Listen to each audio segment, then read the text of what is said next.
Yo, c'est Balou et c'est parti pour une nouvelle vidéo. Et je le rappelle, j'ai lancé ma formation à Paris du 20 au 24 avec Rise Immersion, formation French Plug. Donc n'hésitez pas, une formation sur comment se développer sur les réseaux sociaux, le marketing digital. Soyez là, je mets le lien en description. Voilà, allez checker tout simplement. Là, on va parler d'un phénomène qui me fait mal au cœur. C'est parti, turn up. Je suis un alien, je suis un alien. Je viens pas d'ici, je suis un saïen. T'es en bas de ton bloc, loin du globe. Je suis un alien, je suis un saïen. Peu d'ennemis, beaucoup parlent, peu de disent. Bon, alors on va parler de Famous Dex. Beaucoup l'ont connu avec I got a drip on my wall, I got a drip on my wall, oh, oh. Ou d'autres l'ont connu avec Japan. Voilà, c'est un jeune de Chicago qui a évolué à Chicago, qui a eu une sonorité un peu d'Atlanta, qui a été signé chez Rich the Kid, qui a fait beaucoup de bruit, mais qui malheureusement s'est retrouvé plongé dans la drogue, comme beaucoup d'artistes de la nouvelle génération. Dans la drogue, la ligne, il est devenu addict. Il y en a même qui ont parlé de crack. Il a eu des problèmes parce qu'il a battu sa femme. Il devait aller en prison. Mais a priori, c'est quoi la prison, il n'a pas été parce que la prison elle était remplie, c'est ça? Elle était trop remplie, donc il est sorti de prison. Bref, que des dingueries. Et là, il y a une photo qui est sortie de lui. Je vais vous la montrer. Franchement, ça me choque. Ça me choque. Regardez la photo. Donc, on va lire ça. C'est Peter Parker qui a mis le post. Dex vous partage une photo en vous disant « Je vous aime ». Espérons que le rappeur aille bien. Pour rappel, le rappeur avait été condamné à 1 an de prison, mais il a été libéré après 9 jours car la prison était surpeuplée. Priez pour Famous Dex. Donc voilà, là on voit Famous Dex qui est dans un état incroyable. Donc clairement là, il est dans un état, c'est compliqué. Ça se voit qu'il a touché un peu à tout. Il a des tatouages partout, il a sur le visage. On dirait vraiment qu'il est ravagé. On dirait Boom Gang à son prisme, à son prime, pardon, je mélange tous les mots. On dirait Boom Gang à son prime.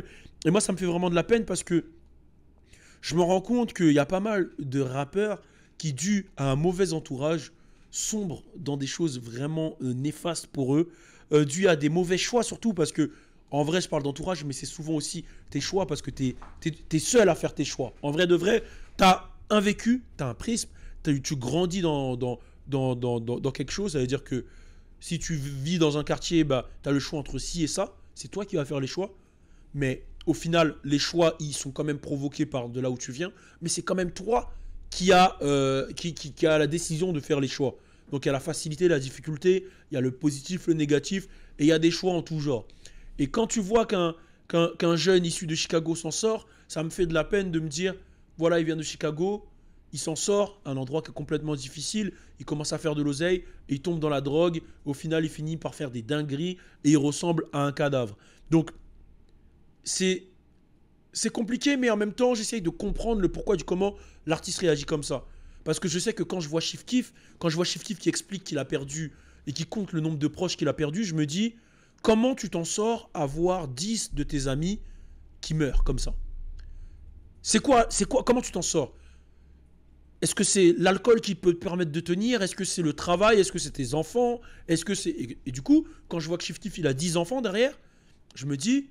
C'est normal qu'il ait autant d'enfants en fait. Peut-être que ses enfants c'est son bonheur et que c'est sa manière je sais pas, de combler en fait tout ce malheur qu'il vit. Donc vraiment j'essaye toujours de réfléchir et de me mettre à la place en fait de ces personnalités, de ces personnages.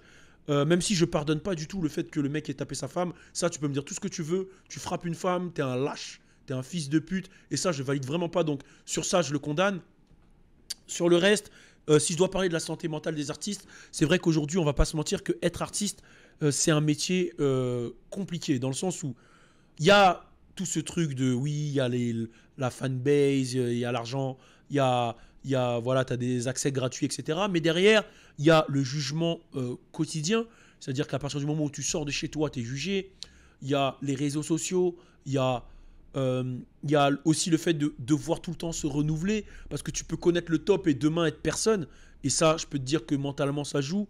Il y a l'appel un peu entre guillemets du diable, dans le sens où quand je dis l'appel du diable, c'est tous les gens qui vont graviter autour de toi, qui vont dire eh, tiens, consomme ça, t'inquiète, c'est cool, prends ça, viens on va là, viens on va baiser elle, viens on va faire ci, et du coup tu as toutes les choses un peu interdites qui viennent à toi et qui te tentent.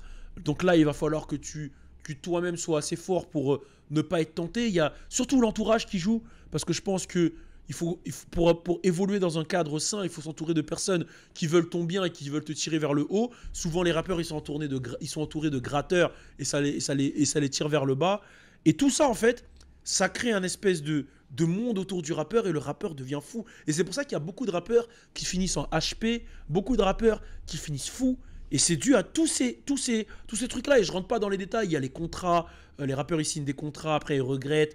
Ils se retrouvent à pas pouvoir sortir des sons. Et quand tu es un artiste, tu as une fibre artistique. Tu as envie de sortir comme tu peux. Faire ceci, cela. Et après, quand tu sens que tu es contrôlé, tu pètes un câble. Il y a énormément de facteurs qui font que ça joue sur leur santé mentale.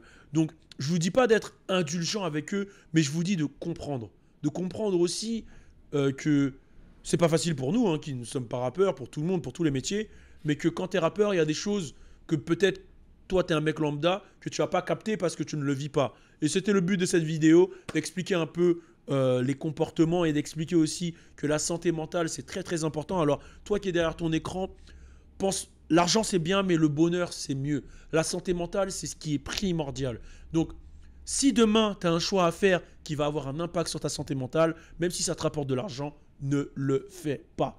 La santé mentale avant tout, parce que c'est ce qui va t'emmener à ton bonheur. Voilà, c'est vraiment ça. Pensez à votre santé mentale. N'ayez pas peur de consulter même des psychologues si vous avez des problèmes, des choses que vous avez vécues dans votre passé. C'est pas une honte. C'est vrai qu'on a grandi dans un cadre où on nous dit qu'aller voir un psy, c'est une honte. C'est pas une honte. La santé mentale, c'est quelque chose de sérieux. Donc voilà, c'était Balou pour une petite vidéo. On est ensemble. Peace. J'suis un alien, j'viens pas d'ici, j'suis un saïen, t'es en bas de ton bloc, loin du globe, j'suis un alien.